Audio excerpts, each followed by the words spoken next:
Asparagine is a non-essential amino acid. Therefore, it is not required in the diet and can be easily synthesized by central metabolic pathway intermediates in living organisms.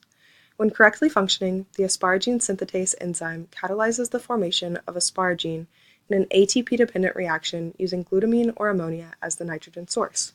In describing the mechanism of asparagine synthetase, the N-terminal active site catalyzes glutamine hydrolysis to yield glutamate and ammonia, while the C-terminal active site catalyzes activation of the side chain carboxylate of aspartate to form an electrophilic intermediate, beta-aspartyl AMP, as well as inorganic pyrophosphate. The tunnel that links the two active sites allows for the passage of an ammonia molecule to act as a common intermediate to couple the two half reactions carried out in the independent active sites of the enzyme.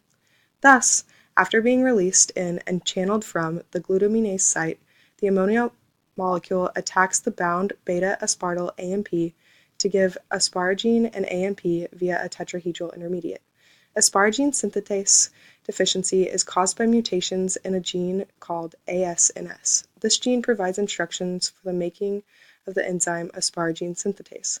Therefore, patients with this deficiency cannot successfully complete the described mechanism because of the mutation in the gene that codes for the enzyme needed to successfully complete the mechanism.